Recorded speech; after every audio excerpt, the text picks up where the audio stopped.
तो देखिए फ्रेंड्स, आज की तारीख हो गई 11 अगस्त और 11 अगस्त से जितने भी इंपॉर्टेंट करंट अफेयर बनते हैं सभी को करेंगे डिस्कस आज के वीडियो में। और सभी प्रश्न बहुत ही इंपॉर्टेंट हैं। कोई भी प्रश्न एग्जाम में पूछा जा सकता है, तो सभी प्रश्न आपको हल करने हैं, सभी प्रश्नों को ध्यान से देखना है। और फ्रेंड्स, अगर आप देखोगे तो परीक्षाओं में प्रश्नों को पूछने का जो पैटर्न है वो बदल सा गया है। पहले प्रश्न जो होते थे वो सीधे सीधे पूछे जाते थे, लेकिन अब प्रश्नों को इन डेप्थ थोड़ा सा घुमा फिरा कर पूछा जाता है। तो जितने भी प्रश्न आज की वीडियो में आप देखोगे बिल्कुल नए पैटर्न पर आधारित होंगे, यानी कि ये जो पैटर्न है यही पैटर्न आपको एग्जाम में भी देखने को मिलेगा। और जो एक्स्ट्रा फैक्ट हैं वो आपको प्रश्नों को समझने के लिए बहुत ही हेल्प करते हैं। तो बहुत सारे एक्स्ट्रा फैक्ट भी आपको मिलेंगे आज के वीडियो में। और फ्रेंड्स देखिए, रिवीजन आपके लिए बहुत इंपॉर्टेंट है। परीक्षाएं आपकी निकट आ गई हैं और जितनी परीक्षाएं तेज़ी से निकट आ रही हैं आपको रिवीजन उतनी ही तेज़ी से करना है। तो आपका रिवीजन अच्छे से होता रहे, इसके लिए हमने पिछले 8 महीने का जो संपूर्ण करंट अफेयर है उसकी एक कंबाइंड पीडीएफ को लॉन्च किया है। ये पीडीएफ आपको मिल जाएगी। इसके लिए आपको वीडियो का डिस्क्रिप्शन चेक करना होगा। साथ ही साथ अगर आप चाहो तो जो मंथली पीडीएफ होती है वो भी आपको डाउनलोड करना चाहिए। और ये जो मंथली पीडीएफ है इसकी कीमत रखी गई है मात्र 20 रुपये में। आपको 1 महीने की पीडीएफ मिल जाती है, यानी कि पर डे के हिसाब से देखोगे तो 1 रुपये से भी कम। तो फ्रेंड्स, ये जो निवेश है ये आपके करियर के लिए है, ये आपके लिए है। आपको इसमें इन्वेस्ट करने में बिल्कुल भी हेजिटेशन नहीं होनी चाहिए, क्योंकि इससे आपका भविष्य बनेगा। तो आइए शुरू करते हैं अब आज का वीडियो। और पहला क्वेश्चन तो बहुत ही इंपॉर्टेंट है, ध्यान से देखो। भारत ने 2021 में भारत छोड़ो आंदोलन की 79वीं वर्षगांठ कब मनाई है? तो याद होगा आपको कि भारत छोड़ो आंदोलन की शुरुआत कब हुई थी। ये हुई थी 8 अगस्त को। तो ऑप्शन सी इसका बिल्कुल करेक्ट है। तो फ्रेंड्स, भारत छोड़ो आंदोलन द्वितीय विश्व युद्ध के समय 8 अगस्त 1942 में शुरू किया गया था और इसका मकसद भारत माता को अंग्रेजों की गुलामी से आज़ाद कराना था। यह आंदोलन देश के राष्ट्रपिता कहे जाने वाले महात्मा गांधी जी की ओर से चलाया गया था और बापू ने इस आंदोलन की शुरुआत अखिल भारतीय कांग्रेस समिति के मुंबई अधिवेशन से की थी। ठीक है, याद रखना। और इस मौके पर महात्मा गांधी ने ऐतिहासिक ग्वालियर टैंक मैदान से करो या मरो, यानी कि डू और डाई का नारा भी दिया था। याद रखना कि 1942 का जो भारत छोड़ो आंदोलन था ये भारत के इतिहास में अगस्त क्रांति के नाम से भी जाना जाता है। ठीक है, अगला क्वेश्चन क्या है? देखो, राष्ट्रीय महिला आयोग की अध्यक्ष का कार्यकाल 3 साल के लिए बढ़ा दिया गया है। तो राष्ट्रीय महिला आयोग की वर्तमान अध्यक्ष कौन है? तो ये हैं रेखा शर्मा। अब रेखा शर्मा और रेखा मेनन में बिल्कुल जो कंफ्यूज मत होना। रेखा मेनन और हिमा कोहली ये दोनों भी नाम बहुत ही इंपॉर्टेंट है, इसके बारे में भी मैं करूँगा चर्चा। सबसे पहले आपको बता दें कि रेखा शर्मा जी का जो राष्ट्रीय महिला आयोग यानी कि एनसीडब्ल्यू की अध्यक्ष हैं, उनका जो है 3 साल तक कार्यकाल बढ़ा दिया गया है। 2015 से एक सदस्य के रूप में वो आयोग से जुड़ी हुई हैं और इसके नियमित प्रमुख बनने से पहले 29 सितंबर 2017 से अध्यक्ष के रूप में उन्होंने अतिरिक्त प्रभार संभाला था। अब याद रखना कि एक्सचेंजर इंडिया की चेयरपर्सन है रेखा एम मेनन। नाम याद रखना, एग्जाम के ये पॉइंट भी काफ़ी इंपॉर्टेंट है। हालांकि पहले के जो करंट अफेयर हैं उसको मैं डिस्कस कर चुका हूँ, उसमें इस नाम को। तो रेखा एम मेनन को national association of software and services company यानी कि नासकॉम की चेयरपर्सन बनाया गया है, जो सॉफ्टवेयर लॉबी ग्रुप के 30 साल के इतिहास में शीर्ष पद प्राप्त करने वाली पहली महिला बन गई हैं। तो क्योंकि ये पहली महिला बनी है तो ये नाम काफ़ी इंपॉर्टेंट है। नासकॉम की ये चेयरपर्सन बनाई गई हैं रेखा एम मेनन। बात करते हैं हिमा कोहली जी के बारे में। तो जस्टिस हिमा कोहली ने तेलंगाना हाईकोर्ट की पहली महिला मुख्य न्यायाधीश के रूप में कार्यभार संभाल लिया है। तो सभी नाम यहाँ पर काफ़ी इंपॉर्टेंट हैं, सभी को आपको याद रखना है। आगे बढ़ते हैं। हाल ही में किस राज्य की विधान परिषद के 100 वर्ष पूरे होने के उत्सव में राष्ट्रपति रामनाथ कोविंद जी ने शिरकत की है? तो फ्रेंड्स, यहाँ पर आपको याद रखना होगा कि पहले जो विधान परिषद की व्यवस्था थी वो 7 राज्यों में थी, लेकिन बाद में चलकर तमिलनाडु से ये जो विधान परिषद था उसे 10 को पहले ख़त्म कर दिया गया था। अब इस समय अगर आप देखोगे तो सिर्फ 6 राज्यों में विधान परिषद है। अच्छा, उनके नाम बताओ। उनके नाम इस प्रकार से हैं: आंध्र प्रदेश, तेलंगाना, यूपी, बिहार, महाराष्ट्र और कर्नाटक। तो याद रखना कि अभी मद्रास विधान परिषद के कुल मिला के 100 वर्ष पूरे हो गए हैं। तो गौरतलब है कि 10 को पहले राज्य विधानमंडल के उच्च सदन जिसको कहते हैं विधान परिषद को समाप्त कर दिया गया था। उस समय अन्ना द्रमुक के संस्थापक MG रामचंद्रन मुख्यमंत्री थे। द्रमुक ने 2010 में सत्ता में रहने के दौरान विधान परिषद को बहाल करने की कोशिश की थी, लेकिन वह इसमें कामयाब नहीं हो पाई थी। फिलहाल अभी जो है भारत के 6 राज्यों में विधान परिषद है। नाम याद रखना: आंध्र प्रदेश, तेलंगाना, यूपी, बिहार, महाराष्ट्र और कर्नाटक। हाल ही में बीसीसीआई ने टोक्यो ओलंपिक स्वर्ण पदक विजेताओं को कितनी पुरस्कार राशि देने की घोषणा की है?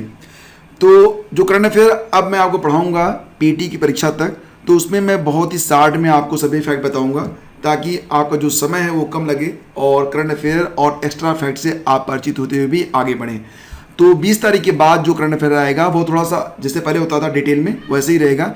फिलहाल जो करंट अफेयर रहेंगे वो थोड़े से संक्षिप्त हुआ करेंगे, लेकिन बहुत ही गागर में सागर की प्रवृत्ति लिए हुए रहेंगे। तो आपको ये वीडियो देखते रहना है, छोड़ना बिल्कुल भी नहीं है। तो बीसीसीआई ने टोक्यो ओलंपिक स्वर्ण पदक विजेताओं की कितनी पुरस्कार राशि देने की घोषणा की है? तो फ्रेंड्स याद रखना कि कुल मिला के अगर कोई खिलाड़ी गोल्ड मेडल जीतता है तो उसे मिलेगा 1 करोड़ रुपए। अगर कोई खिलाड़ी जीतता है सिल्वर मेडल तो उसे मिलेगा 50 लाख रुपए, और ब्रोंज जीतने पर कितना मिलेगा? 25 लाख रुपए मिलेगा। तो ये पुरस्कार राशि घोषित की गई है बीसीसीआई के द्वारा। तो सही आंसर इसका होगा स्वर्ण पदक विजेता को मिलेगा कितना? 1 करोड़ रुपए। तो फ्रेंड्स यहाँ पर आपके मन में एक सवाल ये भी आ रहा होगा कि हॉकी टीम में तो कुल मिला के 11 खिलाड़ी होते हैं, तो इनको कितना मिलेगा? तो इनको मिलेगा 1 करोड़ 25 लाख रुपए। और ये भी याद रखना कि बायजू जो कि एक जानी मानी इसमें ऑनलाइन कोचिंग कंपनी हो गई है, तो वो नीरज चोपड़ा को कितनी पुरस्कार राशि देगी? 2 करोड़ रुपए। और आपको ये भी याद होगा कि आईसीसी की ऑफिशियल पार्टनर है बायजू, ठीक है। इंडियन ओलंपिक एसोसिएशन, इसको आप कहते हो आईओसी, यह स्वर्ण पदक जीतने वाले खिलाड़ी के कोच को कितनी पुरस्कार राशि देगा? तो देखो जो खिलाड़ी हैं उनको तो पुरस्कार मिलेगा ही, लेकिन खिलाड़ी के जो कोच हैं उनका तो नंबर ही नहीं आता। तो फिलहाल आईओसी जो है स्वर्ण पदक जीतने वाले खिलाड़ी के कोच को देगा 12.5 लाख रुपए। अगर खिलाड़ी जीतता है रजत पदक सिल्वर मेडल तो उसके कोच को मिलेगा 10 लाख रुपए। ब्रोंज जीतने पर मिलेगा कोच को कितना? 7.5 लाख रुपए। तो ये बहुत ही सराहनीय पहल है, ऐसा होना चाहिए। हाल ही में किस राज्य सरकार ने उत्तर भारत के पहले आर्किड संरक्षण केंद्र का उद्घाटन किया है? तो फ्रेंड्स देखो जो आर्किड संरक्षण केंद्र है इसका उद्घाटन किया गया है उत्तराखंड में। तो ऑप्शन बी इसका बिल्कुल करेक्ट है। याद रखना आर्किड ट्रेल के नाम से इसका जो है उद्घाटन किया गया है। आप यहाँ पर देख सकते हो forest research range Gopeshwar silviculturist Nainital, ठीक है। तो उत्तराखंड के पहले आर्किड संरक्षण केंद्र का शुक्रवार को चमोली जिले के मंडल में उद्घाटन किया गया, जहां इस पौधे की 70 विभिन्न प्रजातियां मौजूद हैं। पादप जगत में आर्किड का वही स्थान माना जाता है जो प्राणी जगत में बाघ का माना जाता है। पारिस्थितिकी परिवर्तन के प्रति आर्किड बहुत संवेदनशील होते हैं और इसीलिए किसी पारिस्थितिकी तंत्र के स्वास्थ्य को मापने के लिए इसे एक अच्छा मानदंड माना जाता है। निर्माण कार्य, वनों के कटने और आर्किड की तस्करी जैसी गतिविधियों के कारण इनके अस्तित्व पर संकट पैदा हो गया है। याद रखना कि विश्व भर में आर्किड की 20,000 से ज़्यादा और भारत में 1300 से ज़्यादा प्रजातियां पाई जाती हैं। उत्तराखंड में पाई जाने वाली आर्किड प्रजातियों की संख्या कितनी है?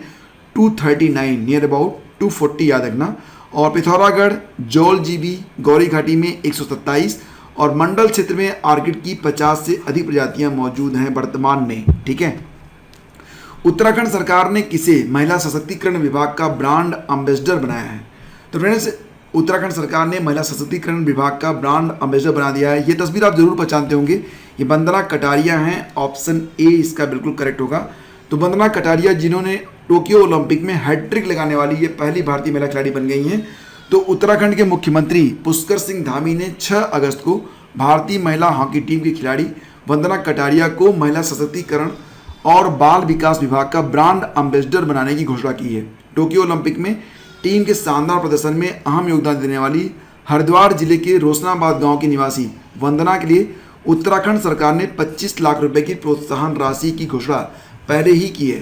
तो यहाँ पर हम रिवीजन कर लेते हैं। कुछ बहुत ही इंपॉर्टेंट नेम्स हैं जैसे कि जॉन अब्राहम जिनको मोटो जीपी का ब्रांड एम्बेसडर बनाया गया है, ये भी काफ़ी इंपॉर्टेंट है। प्रियंका चोपड़ा को इटली का एक लग्जरी ब्रांड है जिसका नाम है वेलगरी, तो वेलगरी का ब्रांड एम्बेसडर बनाया गया है किसको? प्रियंका चोपड़ा को। उनकी हाल ही में एक किताब भी आई थी जिसका नाम था अनफिनिश्ड, और एक किताब और भी आपको याद होगी अनब्रेकेबल। अनब्रेकेबल किताब किसकी थी? तो ये MC मैरी कॉम की ऑटोबायोग्राफी थी, आत्मकथा थी। और आपको ये भी याद होगा कि MC मैरी कॉम और मनप्रीत सिंह ये टोक्यो ओलंपिक के उद्घाटन समारोह में भारत के ध्वजवाहक थे। और टोक्यो ओलंपिक जो था ये अभी हाल ही में समाप्त हुआ है 8 अगस्त को।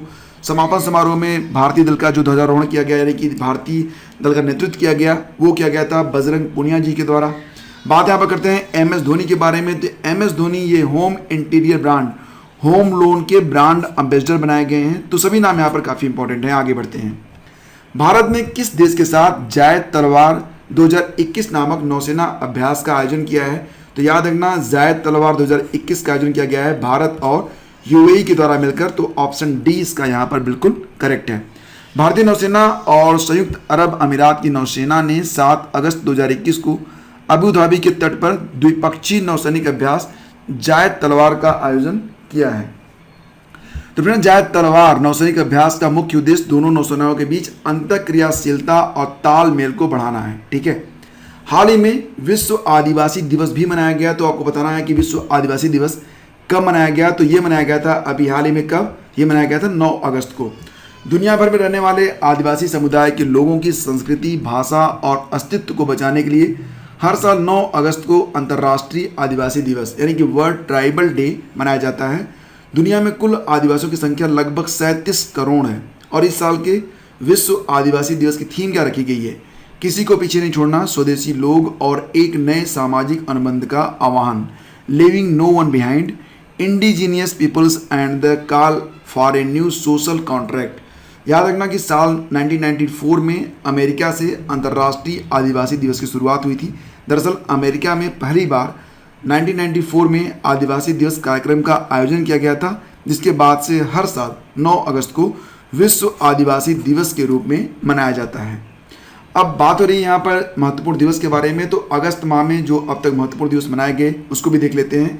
1 अगस्त को क्या मनाया गया? 1 अगस्त को मनाया गया था मुस्लिम महिला अधिकार दिवस और 1 से 7 अगस्त यानी कि अगस्त का जो पहला सप्ताह था ये मनाया गया विश्व स्तनपान सप्ताह के रूप में, जिसकी थीम लगाई गई प्रोटेक्ट ब्रेस्ट फीडिंग ए शेयर्ड रिस्पॉन्सिबिलिटी।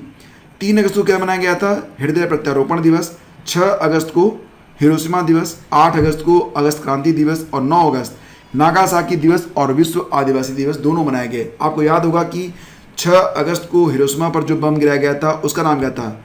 इसका नाम था लिटिल बॉय। और 9 अगस्त को नागासाकी पर जो बम गिराया गया था वो कौन सा था? उसका नाम था फैट मैन। तो एग्जाम में ये प्रश्न भी कभी कभी पूछे जाते हैं। इंटरनेशनल आर्मी गेम्स 2021 का आयोजन किस देश में होगा? सही आंसर इसका होगा ऑप्शन सी, यानी कि इसका आयोजन 22 अगस्त से होने जा रहा है। कहाँ पर? रूस में। और फ्रेंड्स, आपको याद होगा कि टोक्यो ओलंपिक में अभी जो समापन हुआ है 8 अगस्त को, तो उसके बाद टोक्यो पैरालंपिक गेम भी शुरू हो रहे हैं। ये कब से शुरू हो रहे हैं? तो ये शुरू हो रहे हैं 23 अगस्त से। ठीक है। तो 22 अगस्त से हो रहा है रूस में इंटरनेशनल आर्मी गेम्स और 23 अगस्त से शुरू हो रहा है टोक्यो ओलंपिक के अंतर्गत पैरालंपिक गेम्स की शुरुआत। तो भारत का 101 सदस्यीय दल जाएगा इसमें अंतर्राष्ट्रीय सैन्य खेल में। और इस खेल की शुरुआत कब से हुई थी? 2015 में हुई थी। आपको याद होगा कि इसके पहले भारत उन 8 देशों में पहले स्थान पर था जिन्होंने जैसलमेर में आर्मी स्काउट्स मास्टर प्रतियोगिता 2019 में भाग लिया था।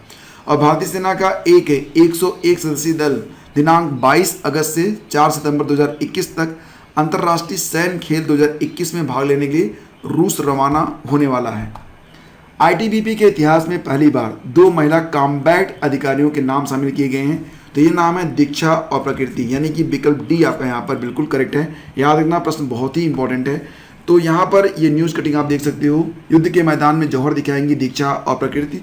आईटीबीपी में पहली बार महिला कॉम्बैट ऑफिसर की नियुक्ति हुई है। तो प्रकृति और दीक्षा को आईटीबीपी के बटालियन में कंपनी कमांडर के रूप में शामिल किया जाएगा।